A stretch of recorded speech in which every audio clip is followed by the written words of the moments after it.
श्रीवर्धमानाय निर्धूतकलिलात्मने सालोकानां त्रिलोकानां यद्विद्यादर्पणायते।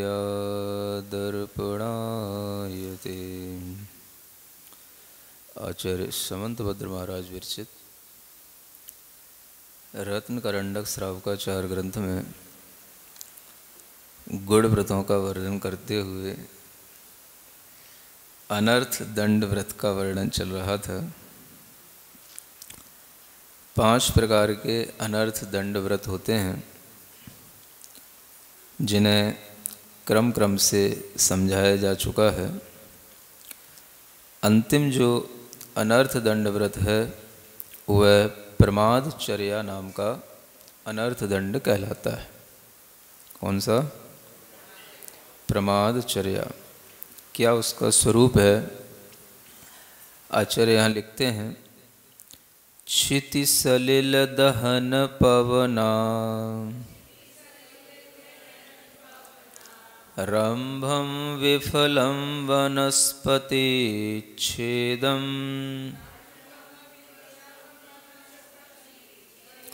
शरणं सारणमपि च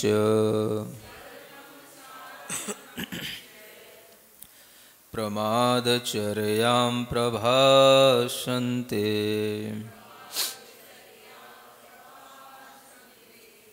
पढ़ें एक बार।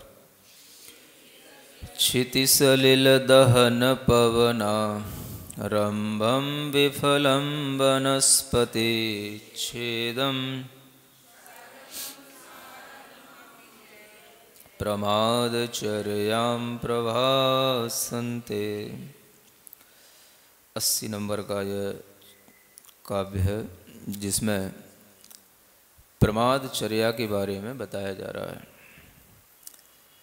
जब अणुव्रती का जीवन जीने लगता है जीव, तब उस अणुव्रतों के साथ में इन गुण व्रतों को भी पालन करने के लिए वह अपना मन बनाता है और इन गुण व्रतों में जो अनर्थ दंड व्रत हैं इनको भी ध्यान में रखते हुए इनसे बचने की कोशिश पूर्णतया करता है। बिन जाने ते दोष गुणन को कैसे तजिए गहिए, ये कहा जाता है। जब तक आप गुण और दोषों को जानेंगे नहीं तब तक आपको उनको ग्रहण करने और छोड़ने का परिणाम भी आएगा नहीं।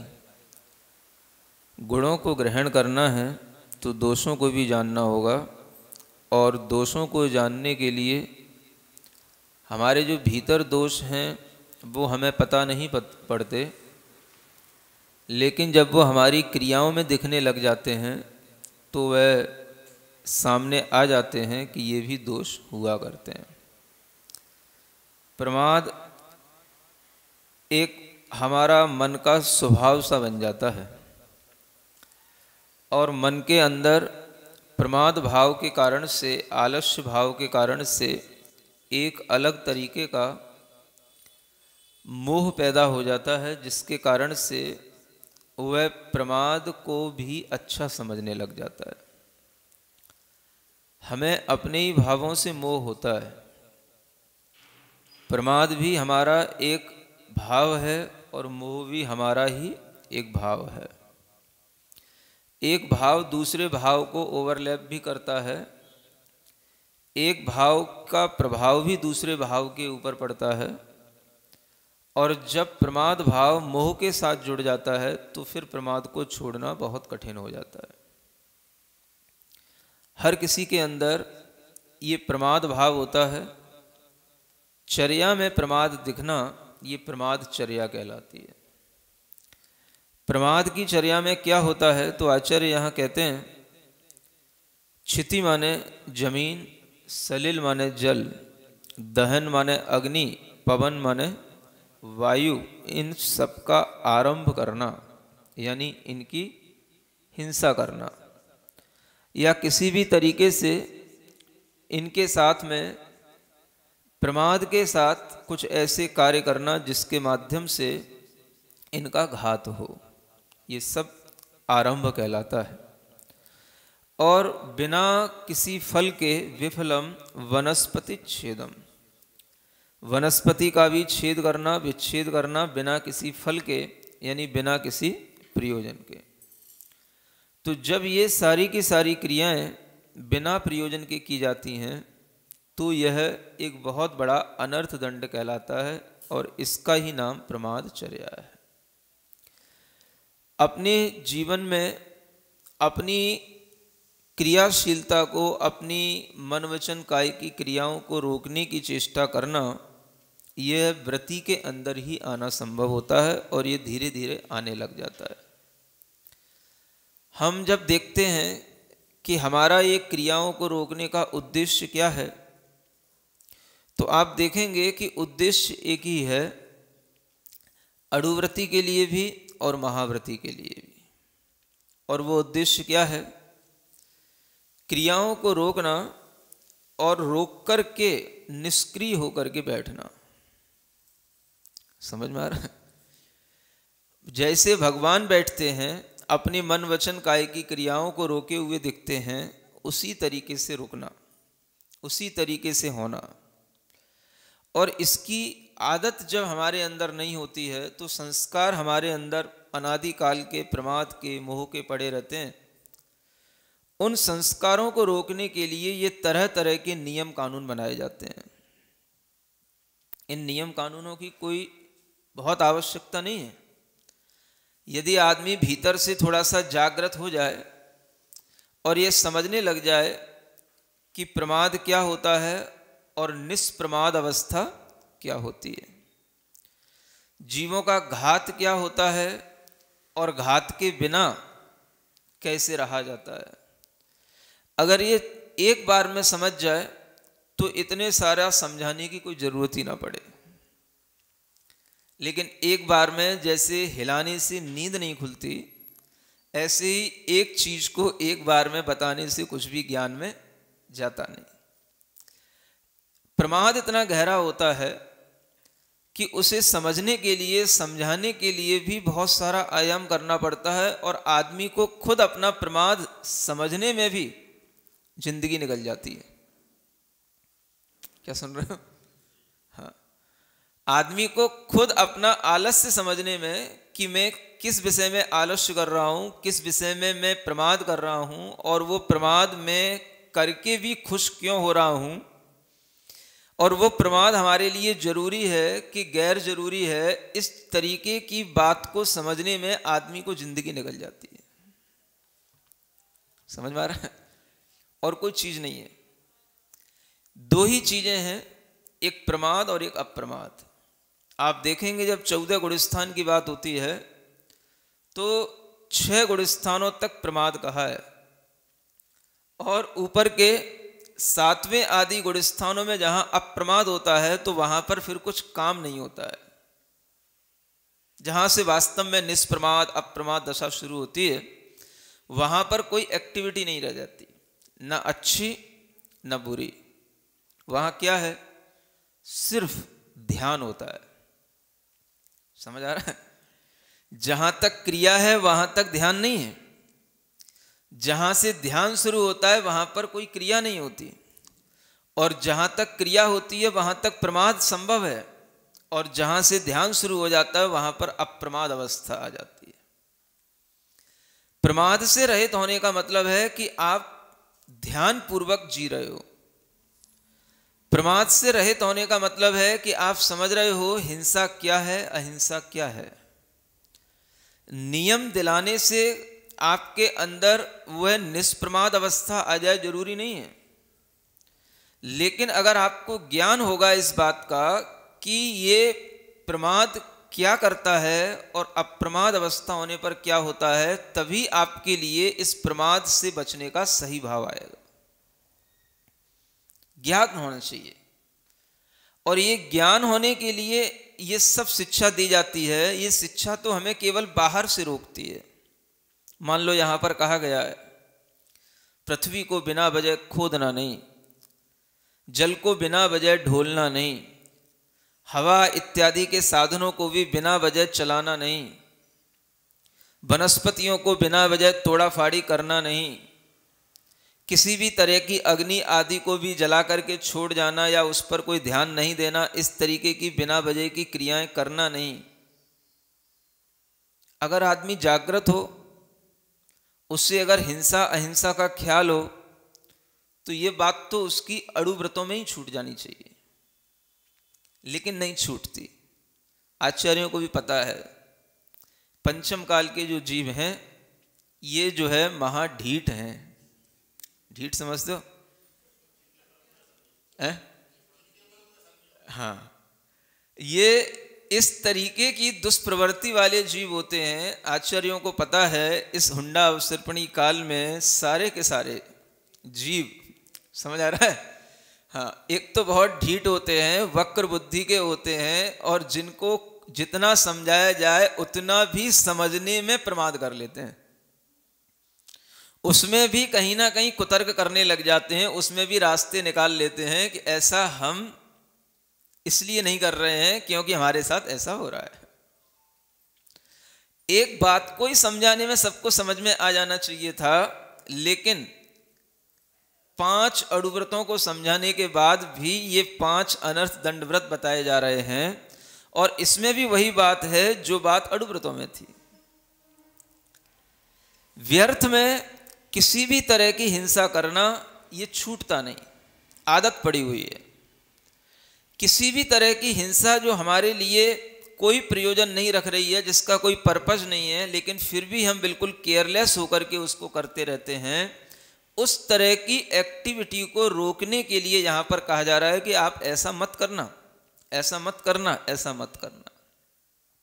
ठीक है, आपने मन भी बना लिया, चलो ऐसा नहीं करेंगे, लेकिन आप ये देखें कि अगर आपने मन बना लिया कि ऐसा नहीं करेंगे, तो एक तरह से आपने क्रिया तो रोक ली, लेकिन आपके अंदर वो भाव आया कि नहीं कि जिसके लिए क्रिया रोकी गई है। क्या समझ में आ रहा है? एक तो आपसे कहा बिना वजह फूल मत तोड़ना, बिना वजह पत्तियां मत उखाड़ना, बिना वजह कहीं पर भी गमले के पेड़ पौधों को मत उखाड़ना, बिना वजह जो है जमीन मत कुरेदते रहना, बिना वजह किसी भी तरीके के पंखा बिलोने के काम इत्यादि कुछ भी मत करना, बिना वजह कुछ भी मत करना। कुछ पर्पज हो, कुछ उद्देश्य हो, कुछ आपके लिए आवश्यकता दिख रही हो तो कर लेना। लेकिन ये प्रमाद ऐसी चीज है जो हमारे लिए अगर कभी रोकने के लिए इन क्रियाओं में कहा भी जाए तो हम क्रियाओं को तो रोक लेते हैं, लेकिन हमारे अंदर वो भाव नहीं आता कि क्रिया को हम क्यों रोक रहे हैं। समझ आ रहा है? ये भी एक भीतर का प्रमाद होता है। आपसे कहा जाए कि ये पंखा क्यों चल रहा है, तो आपने सोचा, महाराज ने कहा पंखा क्यों चल रहा है, माने महाराज ने कहा पंखा को नहीं चलना चाहिए, इसलिए आपने पंखा बंद कर दिया, क्योंकि महाराज को पंखा चलने से ऐतराज है, ऐसा आपको समझ में आया। आपको क्या समझ में आया? महाराज को पंखा चलने से ऐतराज है, इसलिए महाराज के सामने पंखा नहीं चलाना, इतना आपने समझ लिया। क्रिया तो रुक गई, जो पंखा चल रहा था व्यर्थ में, वो पंखा तो चलना बंद हो गया, लेकिन जो भाव भीतर आना चाहिए था वो भाव आया कि नहीं, ये बात समझने की है। सुन रहे हो ना? हम भाव की ओर ध्यान नहीं देते हैं। क्रियाएं तो हम रोक लेते हैं, क्रियाएं हम कर भी लेते हैं, लेकिन जिस भाव के साथ वो क्रिया रुकनी चाहिए थी वो भाव नहीं रुकता। कई बार तो इतना तक सुनने में आता है कि जैसे कभी कोई पंखा चल रहा होता है या कुछ होता है, एक श्रावक आकर के कहता है भैया यहाँ पंखा मत चलाना, है ना, महाराज के लिए पंखा नहीं चलता, तो पंखा रोक देता है। ठीक है ना? श्रावक को कोई फर्क नहीं पड़ता इससे। कोई महाराज आए, अरे वो महाराज के लिए तो चलता था, अच्छा इन महाराज के लिए चलता, तो वो उसके दिमाग में क्या थिंकिंग आती है कि किसी के लिए चलता है, किसी के लिए नहीं चलता। समझ आ रहा है? जिनके लिए चलता है उनके लिए चलाना है, जिनके लिए नहीं चलता है उनके लिए नहीं चलाना है, बस बात खत्म। उनके लिए नहीं चलता था इसलिए नहीं चलाया जा रहा है। इससे ज्यादा श्रावक कुछ नहीं सोचता। समझ में आ रहा है? क्योंकि उसका ध्यान उधर है ही नहीं जहां होना चाहिए। अगर वह अड़ुव्रतों का भी सही ढंग से पालन कर रहा होता थोड़ा सा वह गुण व्रतों का भी ध्यान रख करके इन अनर्थ दंड व्रतों से बचने की कोशिश कर रहा होता, तो भी उसके लिए ये ध्यान में आता कि ऐसा क्यों किया जाता है। बात इसकी नहीं है कि चल रहा है कि नहीं चल रहा है, बात यह है कि क्यों चल रहा है और क्यों नहीं चल रहा है। समझ आ रहा है? ये क्यों जब तक ध्यान में नहीं आता तब तक जो है वह धर्म जो है अपने आप को अपने से नहीं जोड़ता है ना। धर्म के पीछे जो छिपी हुई साइंस है वो साइंस हमारे पकड़ में नहीं आती, और धर्म केवल एक बाहरी क्रिया का रूप धारण करके रह जाता है। इसलिए वो धर्म एक ढकोसला कहने लग जाता है, भीतर का भाव उसके साथ जुड़ नहीं पाता। अगर श्रावक के अंदर ये भाव आने लग जाए कि ये क्यों चलता है और क्यों नहीं चलता है, श्रावक कितने में संतुष्ट हो जाता है? एक महाराज के लिए चलता है, एक के लिए नहीं चलता है। जो चलाते, जिनके लिए चलता है उनके लिए चलाओ, जिनके लिए नहीं चलता उनके लिए नहीं चलाओ। हमें क्या करना है? नहीं समझ आ रहा? इससे ज्यादा तो श्रावक को सोचता ही नहीं। लेकिन अगर श्रावक अड़ुव्रती होगा, अनर्थ दंड व्रत का त्याग करने वाला होगा, अगर वो अपने लिए भी इस तरीके से भावना रखे हुए होगा कि बिना वजह हमें कोई भी आरंभ नहीं करना, और उस आरंभ को जब हम अड़ुव्रती होकर के बिना वजह नहीं करते हैं तो कोई दूसरे के लिए भी बिना वजह क्यों किया जा रहा है, या अगर वजह है तो वो वजह भी उनके लिए व्रतों के अनुरूप है या नहीं है, इसलिए नहीं किया जा रहा है, या केवल इसलिए कि ये परंपरा है, जिनके लिए होता है उनके लिए होता है, जिनके लिए नहीं होता उनके लिए नहीं होता। समझ आ रहा है? तो मैं देखता हूं श्रावक बड़ा संतुष्ट रहता है, और श्रावक को ऐसा भी लगता है कि मैं बहुत अच्छा कर रहा हूं और मैं सबके साथ में अपना व्यवहार कर लेता हूं, मैं सबके साथ में रह लेता हूं। जो महाराज जैसे आते हैं हम उनके साथ में वैसा ही क्रिया करके उनको सुखी रखते हैं, और वो जिसमें सुखी रहते हैं उनको सुख में, उसी सुख में रखते हैं। समझ आ रहा है?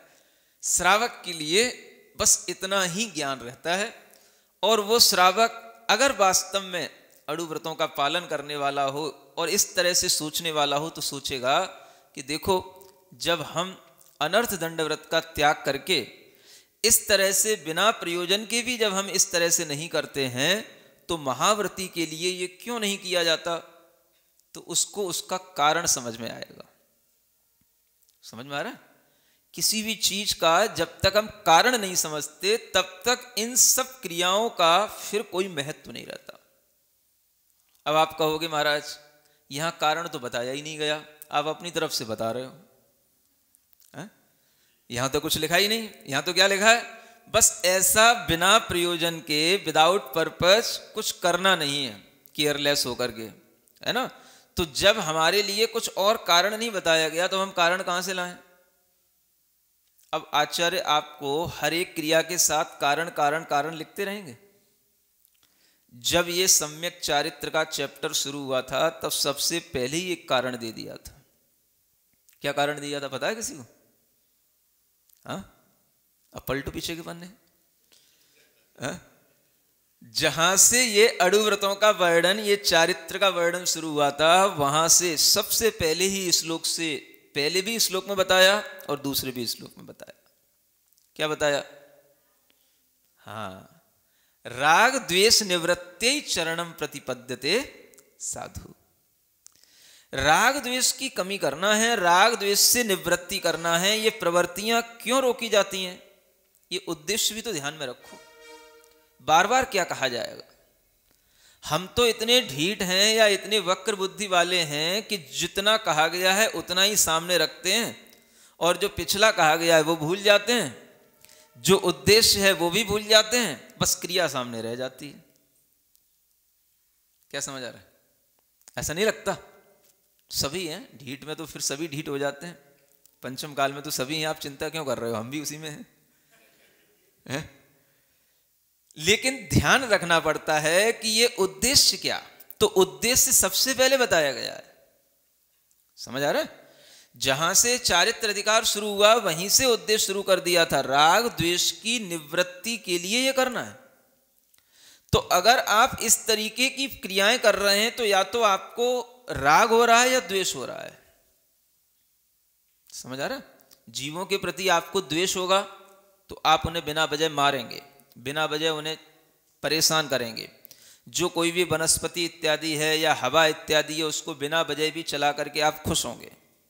और कई बार राग होता है तो राग के कारण से हम थोड़ा सा भी अगर अपने अंदर संयम नहीं रख पाते हैं तो छोटी सी भी प्रयोजन से कोई चीज सिद्ध होती है तो उसके लिए बहुत बड़ा प्रयोजन हम अपने सामने ले आते हैं। सुन रहे? जब गर्मी होती है, अब तो थोड़ी कम हो गई है ना, जब बाहर से आते हो हांफते हुए, गर्मी में चलते हुए, और आकर के गर्मी में एकदम से अगर आप घर में आकर के बैठते हो तो आपकी आदत में इतना ज़्यादा पड़ चुका होता है कि पहले तो गर्मी पहले भी पड़ती थी लेकिन इस तरह से आदमी के अंदर आकुलता नहीं दिखती थी जितनी आज दिखती है। कैसी आकुलता? अगर मान लो एक पंखा चल रहा है जिसमें 3 पंखुड़ियां लगी हैं, सुन रहे हो, और एक पंखे के नीचे अगर एक आदमी भी बैठा है तो उसको चैन नहीं पड़ता है। आदमी क्या देखता है कि कितने आदमी बैठे हैं एक पंखे के नीचे।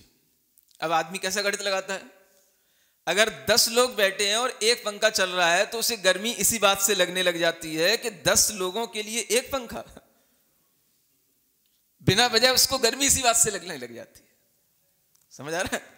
आदमी की ये मानसिकता बन गई है कि जैसे ही उसको गर्मी लगे उसके लिए हवा का प्रेशर इतना होना चाहिए। बड़े बड़े कूलर यहां लगे थे ना, समझ आ रहा है? ये टेंट वाले कूलर, क्या उनमें से हवा आती है, खड़े उनके सामने से ही निकल जाओ तो ऐसा लगता है तूफान क्रॉस करके निकल रहे हो, और तूफान ही है वो। इतनी हवा भी आदमी के लिए कम पड़ती है जब क्या आकुलता होती है। आकुलता किस बात से होती है? हमारे अंदर राग की तीव्रता होती है तो आकुलता ज्यादा होती है। राग की तीव्रता किससे? अब देखो सब गणित है एक। राग किससे? अपने शरीर से। इतना तीव्र राग कि हम थोड़ी देर के लिए अगर एक पंखे के नीचे भी शांति से बैठ जाएंगे तो भी 5 मिनट में आपका पसीना सूख सकता है, सूख जाएगा। समझ आ रहा है? शांति से बैठेंगे तो। लेकिन तीव्र राग रहता है तो ये भी पंखा चलाओ, वो भी एसी चलाओ, ये भी कूलर चलाओ, सब चलाओ, और सब चला करके वो एक बैठेगा। आदमी के लिए इतनी कहना चाहिए प्रमादचर्या है कि उसने अपने सामने इतनी ज्यादा सुविधाएं बना रखी हैं कि उसने अपने घर में, अब देखो इस एक छोटा सा ये हॉल है, समझ आ रहा है ना? आप देखो जितने भी ये बीच में ब्लॉक बने होते हैं, हर एक ब्लॉक में एक एक 2-2 पंखे लगे हुए हैं। समझ आ रहा है ना? मतलब ये है कि वो तो पंखुड़ियों से पंखुड़ियां ना टकरा जाए इसलिए थोड़ी डिस्टेंस रखनी पड़ती है, ऐसा लगता है। नहीं तो बिल्कुल वो जैसे बल्बों की लाइन लगा देते हैं वैसी पंखों की लाइन लगा देते हैं। आप देख लो घरों में जहां पर आपके बेडरूम होते हैं, डाइनिंग रूम होते हैं, ड्रेसिंग रूम होते हैं, वहां पर आप देखो जो आजकल ये जो लाइटें लग रही हैं उन लाइटों में कितनी लाइटें एक स्विच से ऑन हो जाती हैं। आपको केवल एक स्विच ऑन करना है, 20 लाइटें जल जाएंगी। समझ आ रहा है? जरूरत कितने की है? किसी की जरूरत नहीं है, और है तो सिर्फ एक की जरूरत है, लेकिन हमने सुविधाएं कितनी कर रखी हैं। हमें 20 बार भी स्विच ना ऑन करना पड़े इसलिए एक ही स्विच में हमने 20 के कनेक्शन फिट करा रखा है। एकदम से बस मैं आऊं तो जगमगा जाना चाहिए, बस कमरे में घुसते ही बिल्कुल कूल कूल होना चाहिए। ये सब क्या है? आप सोचो कि महाराज हमारा धन है, हमारा पैसा है, हमारी सुविधाएं, हमारे ऐसो आराम में आपको क्या तकलीफ हो रही है? तकलीफ कुछ नहीं हो रही है। आपको यह बता रहा हूं कि आप बिना वजह अपने को भी तकलीफ दे रहे हैं और बिना वजह दूसरों को भी तकलीफ दे रहे हैं, यह बता रहा हूं। समझ आ रहा है? अगर आप अड़ुव्रती हो रहे हैं, आपके अंदर थोड़ा अहिंसा का विज्ञान आ रहा है और आप थोड़ा सा ये समझने लगे हो कि कितनी चीज़ों की उपयोगिता है और कितनी चीज़ों की अनुपयोगिता है, तो ये सब चीज़ें में भी आपको हिंसा दिखाई देनी चाहिए। इन सब चीज़ों में भी आपको अनुपयोगिता होने के कारण से पाप बंध का भय होना चाहिए।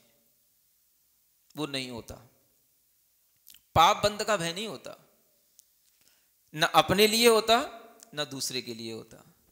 जब अपने लिए नहीं है तो दूसरे के लिए कैसे होगा? जिस श्रावक को अपने लिए पाप का बंध नहीं होता तो वो दूसरे के लिए भी कोई डरता नहीं। इसीलिए तो उसकी मानसिकता बन जाती है, आपके लिए चलता है, उनके लिए नहीं चलता, जिनके लिए चलता है उसके लिए चलाता है, जिसके लिए नहीं चलता उसके लिए नहीं चलाता। बस इससे ज्यादा वो कुछ सोचता नहीं। अगर श्रावक के अंदर इतना सा विवेक आए, कितनी जरूरत है, उस जरूरत के मुताबिक हम कितना कर रहे हैं। अड़ुव्रती भी अगर अपनी जरूरत के मुताबिक अपने लिए उपयोग में ले रहा है तो उसके दिमाग में अपने आप ये बात आएगी कि महाव्रती के लिए वो जरूरत कितनी है और उसको वह कितना क्या दे रहा है, कितने के लिए उसकी जरूरत है और कितने में उसके व्रतों का पालन होता है और नहीं होता है। ये सब उसके दिमाग में आ जाता है अगर वह खुद में व्रती हो तो। समझ आ रहा है? इसलिए कहा जा रहा है प्रमाद से मोह उत्पन्न होता है और उस मोह को हम सही सिद्ध करने के लिए अनेक तरह के फिर तर्क लाते हैं सामने। आज का समय है, पंचम काल है, हीन सहनन है, ऐसा होता नहीं, इस तरह का तप त्याग करना तो बहुत बड़े बड़े उत्तर गुणों में आता है। अपने लिए तो जो जैसे श्रावक जी रहा है वैसे ही हमको जीना है, या जो श्रावक हमें करा देता है हम वैसा कर लेते हैं। तरह तरह के कुतर्क भी जो आते हैं, ये सब किस लिए आते हैं? अपने भीतर प्रमाद है, प्रमाद से हमें राग मोह अपने शरीर से पैदा होता है और उस राग मोह की पूर्ति करने के लिए हमें फिर ये सब कुतर्क लगा करके सामने रखना होता है। और इन कुतर्कों में जो भोला भाला श्रावक होता है उसे लेना देना क्या होता है? और व्रती श्रावक होते ही कितने से हैं, समझ आ रहा है? और जो व्रती हो गए उनने अगर अपने कहीं व्रतों की कोई बात कही या दिखाई तो वे उसके दुश्मन और हो जाते हैं जो 50 सामने खड़े हैं। जो सामान्य श्रावक 50 हैं, 50-100 में एक कहीं कोई व्रती होगा। और अगर कोई व्रती कुछ अपना अलग से कुछ कर रहा है तो वह उन सबका भी एक एंटी बन जाता है। आज व्रतियों के सामने एक समस्या ये आ गई है, समझ आ रहा? सामान्य श्रावक ये नहीं समझता कि ये अपने व्रत के हिसाब से कर रहे हैं, ये अपने व्रत के हिसाब से बता रहे हैं, हमारे पास व्रत नहीं है, हमें ज्ञान नहीं है, इसलिए हम ऐसा कर रहे हैं। ये उसकी नॉलेज में नहीं आता, वो उसको अपना विरोधी समझने लग जाता है। या कोई व्रती होगा, वो जैसा कुछ करने को मना करेगा और उसे करना होगा तो वो कहेगा ये मेरा विरोध कर रहे हैं। तो व्रती आजकल असंयमियों के लिए क्या हो जाते हैं, बहुत कुछ, सुन रहे हो, एक विरोधी जैसा उनके अंदर एक एटीट्यूड आ जाता है। ऐसा एटीट्यूड अगर आता है तो उसमें भी हमारा ही प्रमाद है, हमारा ही अज्ञान है और उसमें हमारे अंदर जो अपना मोह जिसे हम छिपाने की कोशिश कर रहे हैं, उसी के कारण से हम उस प्रमाद को छोड़ नहीं पा रहे हैं और ये समझ नहीं पा रहे कि ये भी हमारे लिए पाप बंध का कारण है। आप सोचें, जब आपको गर्मी लगती है, पहले जब पंखे नहीं होते थे तब आदमी कितनी हवा से संतुष्ट होता था। सुन रहे हो? कभी आपने देखा पुराने घरों में? या तो आदमी के पास में एक बीजना होता था, बीजना समझते ना? हाँ, आज भी अष्टमंगल द्रव्य में बीजना रखा जाता है, शायद इसी याद के लिए आपको बीजना याद रहे। या तो एक इतना सा बीजना होता था, समझ आ रहा है?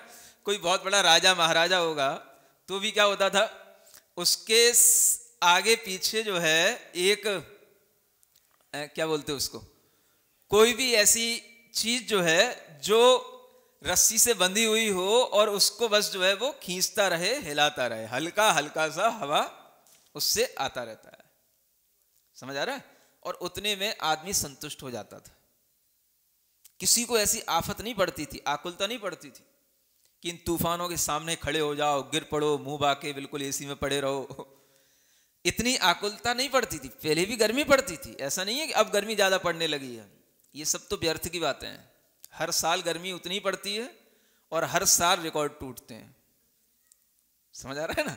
ये सब जितनी भी बातें हैं ये सब जो है केवल आपकी मानसिकता को बनाने वाली बातें हैं। हर साल इतनी गर्मी पड़ती है कि पिछले 20 सालों के रिकॉर्ड टूटते हैं और हर साल पड़ती है वो। समझ आ रहा है? हर साल उतनी ठंडी पड़ती है।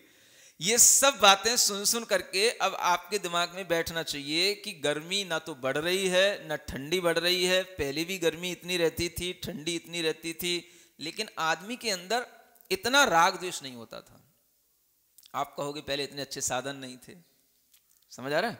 साधन नहीं थे तो भी आदमी परेशान तो नहीं था, आकुलित तो नहीं था, दुखी तो नहीं था। आदमी उतने में संतुष्ट रहता था। आज आपके पास में बहुत सारे साधन हैं तो उतने ही साधनों में आपकी आकुलता कितनी बढ़ी है ये तो देखो।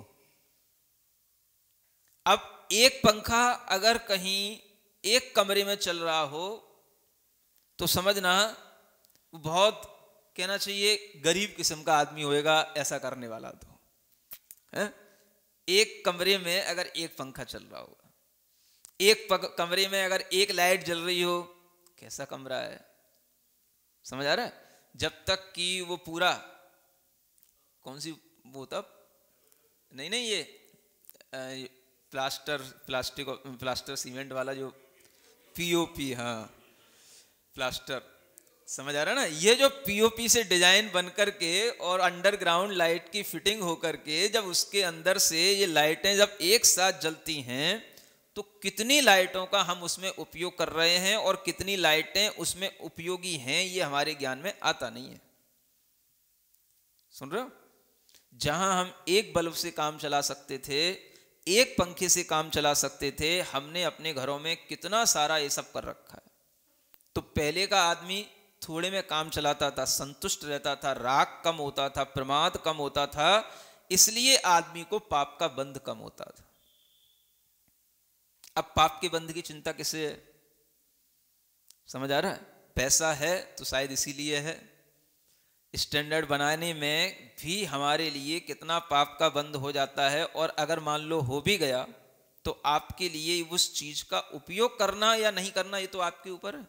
मान लो आपने घर में 4 पंखे लगवा रखे, एसी लगवा रखे, 2 कूलर लगवा रखे, सब लगवा रखा है ना, 20 लाइटिंग लगवा रखी, लेकिन अगर आप व्रती बनोगे या आप हिंसा अहिंसा का ख्याल रखोगे तो आपके दिमाग में इतना तो आएगा कि हमें कितना उपयोग करना है।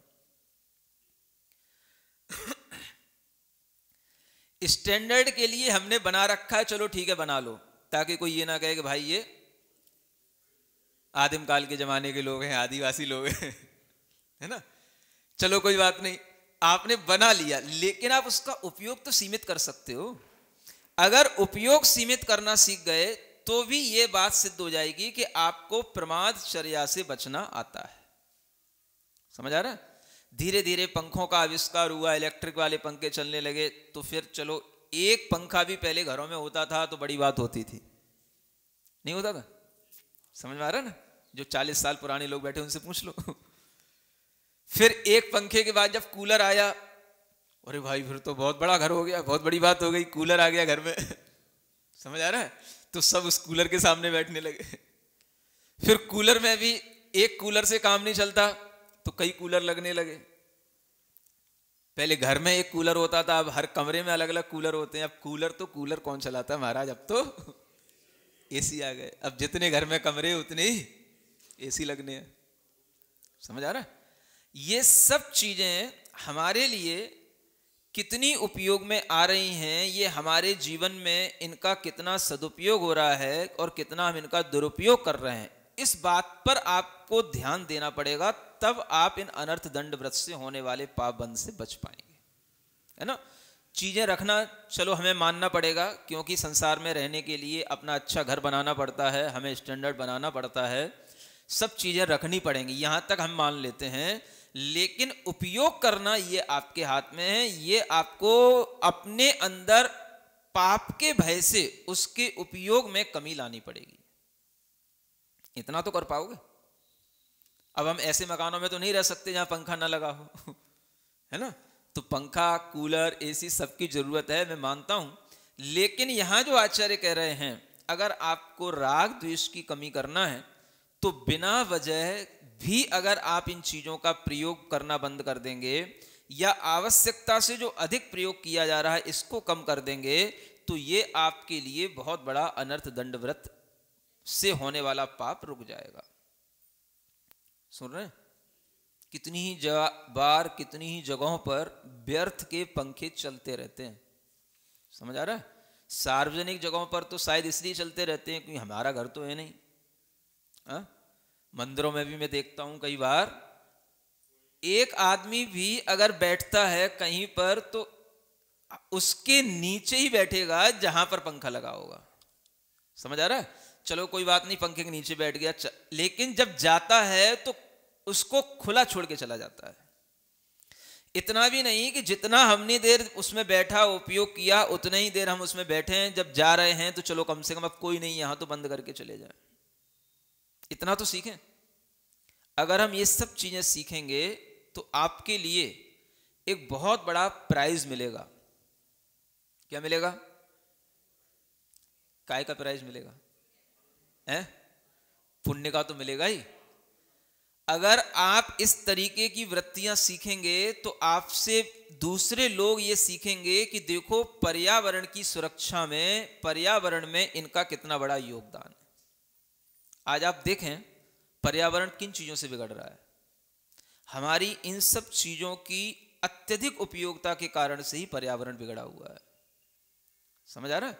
बातें करते हैं हम, वहां पे ग्लेशियर बढ़ रहा है, वहां पे टेम्परेचर बढ़ रहा है, वहां पे बर्फ पिघल रही है, ये हो रहा है वो हो रहा है। वहां पे बर्फ पिघलने की जो हीट है वो जाती कहां से है? वो कहां से जाती है ये कोई नहीं बताता है? वो तो सब हीट तो सब यहीं से जाती है। ग्लेशियर अपने आप कहां से पिघलने लगे? कहीं ना कहीं हम यहां पर इतना ज्यादा पर्यावरण दूषित कर रहे हैं कि वही पर्यावरण वहां पर इतना प्रभाव डाल रहा है कि वहीं से सब कुछ हो रहा है, कि ओजोन की परतें छेद हो रहे हैं, कि ये हो रहा है कि वो हो रहा है। दुनिया की बातें सुनते हैं, ये सब छेद तो आदमी के दिमाग में हो चुके हैं, उससे हो रहा है। प्रमाद इतना बढ़ गया, पाप के बंध का किसी को डर नहीं। पाप पुण्य की बातें करो तो सब बेजा बातें समझ में आती हैं। कोई चीज के लिए रोकने की कोशिश करो तो उन्हें अत्याचार लगता है। समझ आ रहा है?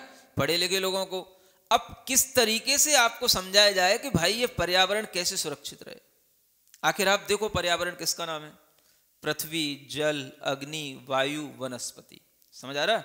इन्हीं 5 चीजों से मिलकर के पर्यावरण बनता है। और अगर इस पर्यावरण में जितना आपके लिए उपयोगी है उतना आप कर रहे हो तो आपके लिए कोई पाप नहीं लग रहा, ये भी कहा जा रहा है। लेकिन विफलम माने जिसका कोई प्रयोजन नहीं है वो हो रहा है, तो वो जो है फिर आपके लिए पाप बंध का कारण है।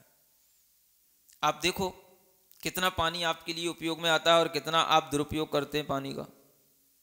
समझ आ रहा है?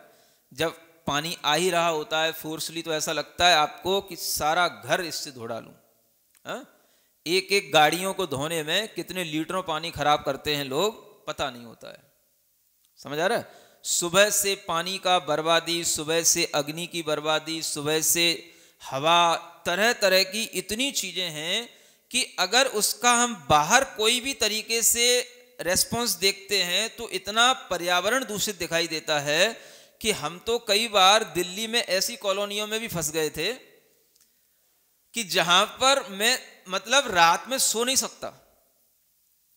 अब मान लो किसी कॉलोनी में मंदिर है, कॉलोनी में ही, सुन रहे हो, कॉलोनियों में घर हैं और सब आसपास मंदिर की छत से लगे हुए घर हैं।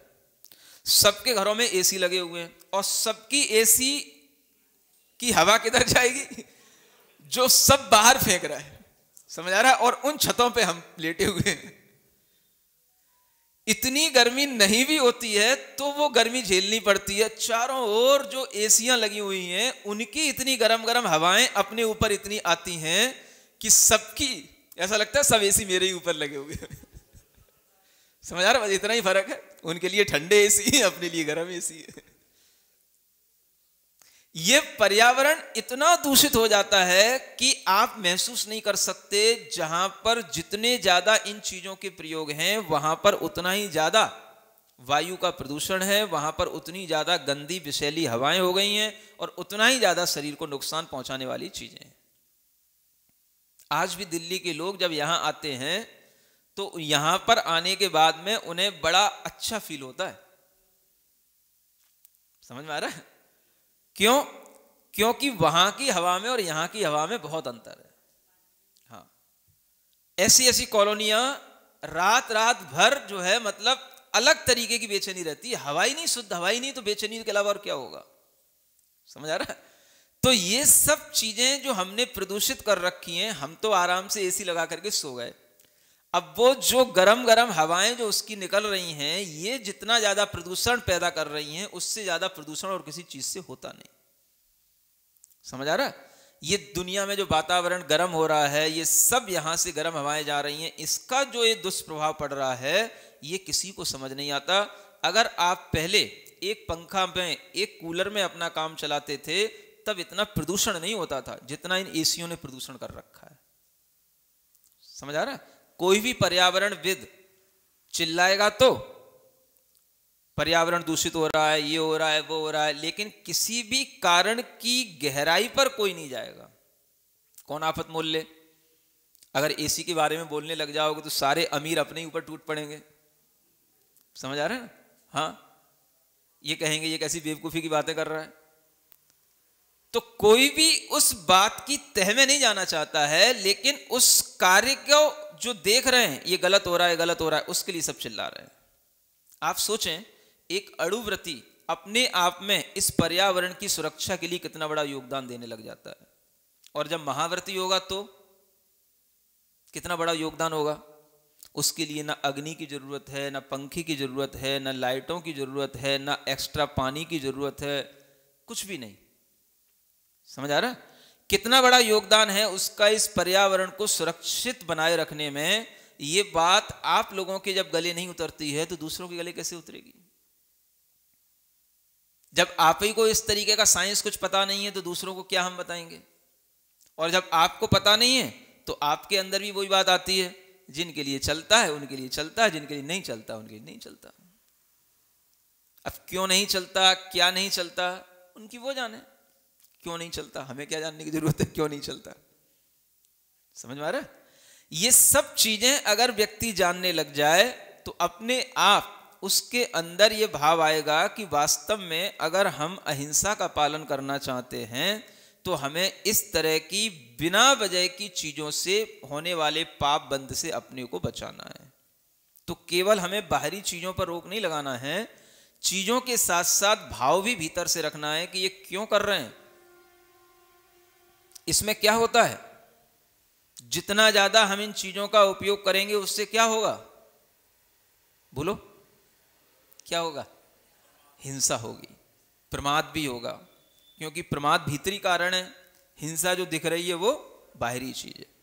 प्रमाद है तो हिंसा है। आप कोई चीज को वैसे ही जला हुआ छोड़ गए, पंखा चलता हुआ छोड़ गए, ये आपका प्रमाद था। प्रमाद के कारण से हिंसा हो रही है, लगातार होती रहेगी, आपको पता नहीं। तो ये प्रमाद और ये हिंसा, ये दोनों चीजें साथ साथ चलती हैं। इसलिए यहां पर इस चर्या का नाम क्या रखा है? प्रमाद चर्या। समझ आ रहा है? इस तरीके की जो आपकी एक्टिविटी हैं ये सब बिल्कुल केयरलेसनेस के साथ हैं, है ना। और इस तरीके की एक्टिविटी जो और भी की जाती हैं, शरणम सारणम अपि च, एक चीज और लिखी हुई है, बिना वजह घूमना और बिना वजह घुमाना। सुन रहे हो? आज भी ये, आजकल तो ये बहुत हो गया है, बिना वजह घूमना। बिना वजह घूमने का मतलब, पहले आदमी कोई उद्देश्य लेकर के कहीं जाता था, कहीं चलता था, घूमता था। अब बिना उद्देश्य के भी बिना वजह घूमता रहता है। समझ आ रहा है? कहीं पार्कों में घूम रहा है, कहीं कॉलोनियों में घूम रहा है, बिना वजह जो है। बच्चे जैसे साइकिल उठाते हैं ना, और साइकिल उठा करके उन्होंने बोले चक्कर लगाओ, इधर चले गए, उधर चले गए, इधर घुमाए, उधर घुमाए। क्यों घुमाए? कुछ नहीं, साइकिल थी, खड़ी थी, टाइम था, चल दिए। तो ये क्या हो गया? ये सब जो बिना वजह हो रहा है, अगर आप उससे पूछो क्यों, किस लिए, तो उसके पास में इसका कोई उत्तर नहीं होता। अगर ये सब बिना वजह चलता है तो आचार्य कहते हैं ये सब क्या है? ये सब प्रमाद चल रहा है ना। और जो नहीं भी घूम रहा था आपने कहा चल तू भी अपनी साइकिल उठा, मैं भी अपनी साइकिल उठाता हूँ, समझ आ रहा, तू भी अपनी बाइक ले, मैं भी अपनी बाइक लेता हूँ, तू भी अपनी स्कूटी उठा, मैं भी अपनी स्कूटी चलता हूँ। कहाँ चलता हूँ? बोले चल थोड़ा शहर से बाहर घूम के आते हैं। समझ आ रहा है? दोनों निकल गए, 5-10 किलोमीटर तक हो गए और आ गए वापस। क्या कर लिया?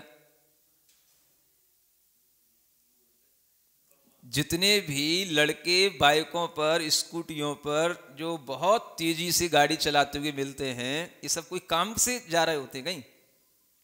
समझ आ रहा है? सब बेकाम के, बीकॉम करके सब बेकाम के घूमते हैं सब। समझ आ रहा ना? पहले तो आदमी बीए करके बेकार होता था है, क्योंकि उसने उल्टे अक्षर पढ़ रखे होते थे दो, अब तो बीकॉम करके भी बेकाम का होता है। बस गाड़ियां उठाई और घूम रहे हैं और घुमा रहे हैं। शरणम और सारणम। जो अड़ुव्रती होता है वो देखता है प्रयोजन क्या, कोई उद्देश्य है तो कोई बात नहीं। समझ आ रहा है? अगर आपका उद्देश्य है हमें स्वस्थ हवा का सेवन करना है तो आप निकलें, इस तरीके से निकलें कि वहां पर कोई हमें वनस्पतियों पर न चलना पड़े। समझ आ रहा है? कई बार डॉक्टर भी ऐसी सलाह देते हैं, उस सलाह को भी आप जब अपना लेते हैं तो उससे भी बहुत सारा पाप का बंद करते हैं। बहुत से डॉक्टर सलाह देते हैं सुबह सुबह हरी घास पर चलना चाहिए, इससे आंखें अच्छी होती हैं। समझ आ रहा है? और ये बहुत से लोग करने लग गए, जैन भी करते हैं, नॉन जैन तो करते ही हैं। अब आप ये देखें कि अगर इस तरीके की प्रवृत्तियां हैं तो इन प्रवृत्तियों से आपके लिए कोई बहुत फायदा नहीं हो रहा है। आंखों को फायदा मिलता इस बात से नहीं है कि आप घास पे चल रहे हो कि किस पे चल रहे हो, आंखों में घास दिखनी चाहिए। मैं आपको बता रहा हूं ज्ञान की बात, समझ आ रहा है ना? अगर आप दूर बैठकर के भी घास को आंखों से देखोगे तो भी उतना ही फायदा होगा जितना आपको घास पे चलने से होगा। आप करके देख लेना। घास को केवल दूर से देखो, चलो दूसरी पगडंडी पर, घास पर चलना, सुबह सुबह इतनी ज्यादा जीवों की हिंसा करना, ये बिना वजह अपने थोड़े से प्रयोजन के लिए ये उचित नहीं। और इस तरीके की जो सलाह देते हैं वो बहुत बड़े बड़े पाप का बंद करते हैं। समझ आ रहा है? तो आज आदमी अज्ञानता में कोई उससे कह दे कि हमारे लिए किससे फायदा होने वाला है, किससे अच्छा होने वाला है, वो बिना सोचे समझे करने लग जाता है, जबकि उसका उससे कोई संबंध ही नहीं है। घास केवल दिखनी चाहिए, आंखों के सामने हरी पत्ती वाले पेड़ हो, हरी घास हो, हरी चीज हो, आंखों को आराम मिलता है, उससे और कुछ नहीं होता है। समझ आ रहा है? इसलिए गर्मियों में या कभी पर भी देखते हो आप, हरी कलर की मैट आती है, जो सामने जब आंखों पे चकाचौंध होती है, आप देखोगे हरे कलर की मैट सामने होती है तो उसकी जो छाया होती है उससे अपने आप आंखों को एक शांति मिलती है। बस इतना सा उसका रीजन, और कुछ नहीं है। कोई घास से कोई ऐसी एनर्जी निकल रही हो कि आपकी आंखें ठीक हो रही हो और वहां तक आंखों तक वो कोई टॉनिक पहुंच रहा हो, ऐसा कुछ भी नहीं है। लेकिन अगर डॉक्टरों ने कह दिया तो सब इस तरीके से करने लग जाते हैं। ये सीखना है कि आपको केवल घास को देखना है, टकटकी लगा करके यदि आप कोई भी हरी चीज को देखोगे आपकी आंखों के लिए फायदा मिलेगा। बस इतना सा विज्ञान है। सुन रहे हो? अब ये कौन सिखाए? डॉक्टरों से जो सीख लिया है वो तो आप कहीं छोड़ने वाले हो नहीं। समझ आ रहा है? अब आपके लिए अगर थोड़ा सा भी ये लगे कि देखो ये कितना बड़ा पाप का बंध है, भगवान ने कहा है, तीर्थंकरों ने कहा है कि एक घास के एक बिंदु में भी अनंत जीव होते हैं। समझ आ रहा है? हम उनको बिना प्रयोजन रौंदते चले जा रहे हैं, मारते चले जा रहे हैं, और उसमें त्रसजीव भी होंगे, क्योंकि जहां पर मिट्टी होती है, जहां पर घास होती है, वहां पर अनेक तरीके के छोटे छोटे केंचुए, चींटियां, ये सब होते हैं।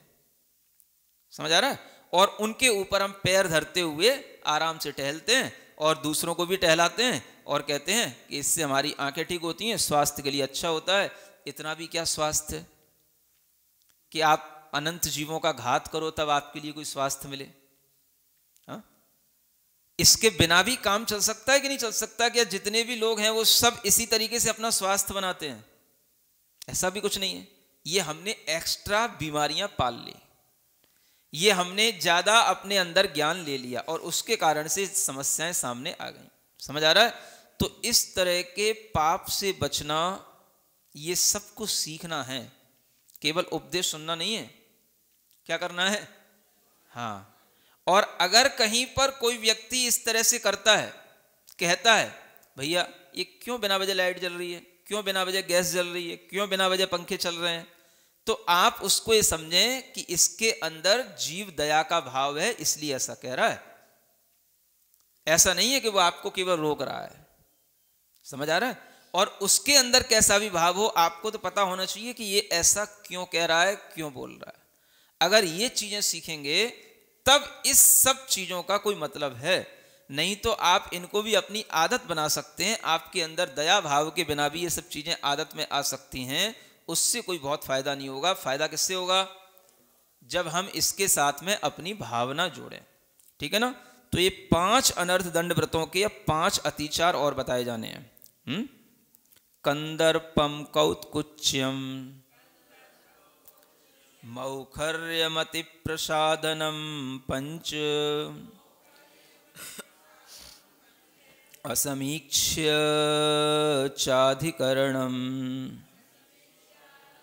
व्यतीतयोनर्थ दंड कृद्विरते। देखो ये 5 क्या हैं? दोष हैं। जो हम अनर्थ दंड व्रत की सीमाओं का उल्लंघन करेंगे तो इस तरह से भी हो सकता है। कंदर्प, कंदर्प माने क्या होता है? कभी कभी अब ये समझ नहीं आता, जो लोग पुरानी अपनी गोष्ठियों में बैठते हैं, पुराने लोगों से मिलते हैं या पुराने ही लोगों से पुरानी तरीके से बातचीतें करते रहते हैं, तो वो क्या करते हैं, कंदर्प के साथ में एक मतलब रागात्मक या काम के आवेश में भी कई बार भद्दे वचन बोले जाते हैं, है ना। कई बार मतलब डबल सेंस वाले भी कुछ ऐसे वचन होते हैं जिसके माध्यम से एक दूसरे से वो काम चेष्टाओं की तरफ इंगित करते हैं, है ना। इस तरीके के जो वचन होते हैं वो सब कंदर्प में आते हैं। इस तरीके के राग मिश्रित, हास्य मिश्रित, अश्लील वचनों का प्रयोग करना, शुद्ध भाषा में कहें तो ये सब कंदर्प कहलाता है ना। इसके साथ साथ कौतकुच्च भी होता है, माने एक तो वचन बोला जा रहा है, एक उसके साथ साथ वो कुचेष्टा भी कर रहा है। बोलने के साथ साथ, भद्दे वचन बोलने के साथ साथ अपने किसी भी तरीके के हाव भाव से, हाथ पैर से कोई ऐसी कुचेष्टाएं करके दिखा रहा है जिससे कि सामने वाले को मतलब वो भी उसको उसी काम भाव से ले रहा है और वो भी उसको गलत सेंस में समझ रहा है और उससे साथ में आनंदित हो रहा है। ये क्या कहलाता है? ये कौतकुच्च कहलाता है ना। कंदर्प में वचन की प्रवृत्ति है गंदे, और कौतकुच्च में उसके साथ साथ कुचेष्टा भी है ना। कुचेष्टा में तरह तरह की चेष्टाएं आ जाती हैं। अत्यधिक राग के साथ में हम अगर किसी के लिए भी जो है क्या करते हैं, है ना, किसी के साथ में कोई कुचेष्टा कर सकते हैं। कुचेष्टा समझ रहे हो ना, कोई भी कुचेष्टा किसी के साथ जो हम राग भाव से करते हैं, ये भी इसी कौतकुच्च में आ जाता है ना। कभी कभी जिससे कोई ज्यादा मतलब कहना चाहिए राग होता है तो उसके साथ भी ये कुचेष्टा करने का विचार आ जाता है और उसको हम तरह तरह से उसके शरीर को छू करके या उसको किसी भी तरीके से ट्विस्ट करके हम इस तरीके की कुचेष्टाएं करते हैं। तो ये कुचेष्टाएं भी वो फिर क्या गए छोड़ देना पड़ती हैं। ऐसा नहीं है कि हमारे वो पुराने फैमिलियर हैं, जब भी हम उनसे मिलते हैं तो वो इसी तरीके की बातें होती हैं। ये सब बातों के संस्कार छोड़ने का नाम ही व्रत है। समझ आ रहा है? तो ये कंदर्प भी छोड़ना, कौतकुच्च भी छोड़ना, क्योंकि ये पुरानी आदतें पड़ी होती हैं आदमी के लिए। मौखर्यम होता है बहुत बकवास करते रहना, कहाँ से शुरू हुए कहाँ पे खत्म हुआ, फंसाना कुछ समझ ही नहीं आता है। ऐसा भी कुछ भी शुरू हो जाए और कुछ भी कहीं पर जो है मतलब चलना लग जाए और घंटों निकल जाए और बिना वजह की बातों में, बकवासों में जो है समय निकल जाए, इस तरह की आदत भी अनर्थ दंड के दोष में आती है। सुन रहे हैं? अधिकतर आप बच्चों को देखना, इस सब आपको ऐसे ही मिलेगा देखते हुए, है ना। थोड़ा हो सकता है आप लोग बड़े हो गए हो लेकिन आपका बचपना तो आपको भी याद ही होगा, और जब आप भी इसी तरीके की उम्र में होते हैं तो इसी तरीके से सब कुछ किए हुए भी होते हैं, तो उसी को याद करके समझ लेना कि ये सब वही दोष है। समझ आ रहा है? तो जब देखते हो कोई भी स्कूलों के लड़के होते हैं, कॉलेजों के लड़के होते हैं, सब पार्कों में बैठे होते हैं, गलियों में घूम रहे होते हैं, कहीं भी चौराहों पर खड़े होते हैं, सब भद्दी बातें बोलते रहते हैं। समझ आ रहा? सब एक दूसरे का मजाक उड़ाते रहते हैं, तरह तरह की जोक सुनाते रहते हैं, गंदी गंदी जो है कुछ चेष्टाएं करते रहते हैं, इस तरीके की बकवास भी करते रहते हैं, और जिन बकवास का कोई सेंस नहीं होता है ना, नॉनसेंस इसीलिए उसको बोला जाता है। तो इसमें उनका टाइम निकलता है और खुश होते हैं, टाइम निकलने के साथ साथ वो इसमें खुश होते हैं। तो ये इस तरीके से खुश होना अब बंद कर देना पड़ता है। कब? जब क्या व्रती बन जाते हैं तब, है ना। अति प्रसाधनम, चीजों को बहुत ज्यादा रखना, है ना। क्या करना?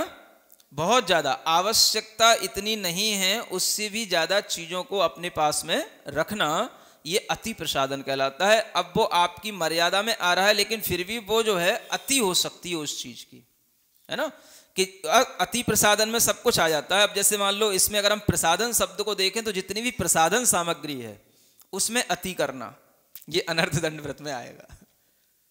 प्रसाधन सामग्रियां तो बहुत सारी होती हैं, नहाने से ही शुरू करें, हम कितने से पानी में नहा सकते हैं और कितना बर्बाद कर रहे हैं, ये अति प्रसाधन में आ जाता है ना। फव्वारे के नीचे खड़े हो तो पता ही नहीं पड़ता है कितनी बाल्टी लटक गए, टाइम देखना पड़ता है आदमी को, मैं आध घंटे से पहले बाथरूम से निकलूंगा नहीं, टाइम फिक्स होते हैं लोगों के। समझ आ रहा है ना? ये नहीं है कि मुझे नहाना है, जल्दी से एक बाल्टी पानी से भी नहा ले तो भी बड़ी बात है, आधा घंटे से पहले बाथरूम से निकलना नहीं। तो ये क्या है? ये अति प्रसाधन में आता है ना। आपके क्रीम, पाउडर, लिपस्टिक, जो भी साधन है, कितनी वैरायटियों के कितने कितने डिब्बे रखे हुए हैं, वो सब अति प्रसाधनों में आएंगे। जो प्रसाधन सामग्रियां आपकी जरूरत से ज्यादा आपके पास में रखी हुई हैं, उनको रखने का शौक भी होना। समझ आ रहा है? बोलो तो, ज्यादा तो नहीं कहना, चलो ठीक है।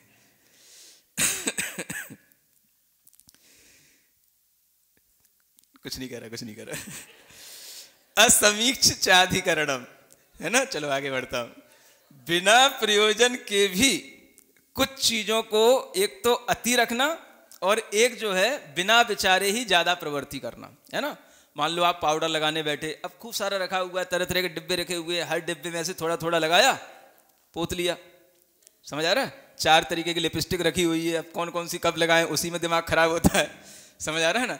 तो अति प्रसाधन और बिना विचारे अधिक चीजों को रखना, ये दोनों ही तरीके के ये दोष किसके हैं? किसके हैं? ये अनर्थ दंड व्रत के दोष हैं। पूरा टोटल जो 5 प्रकार के अनर्थ दंड बताए थे, ये उसके सब अतिचार कहलाते हैं।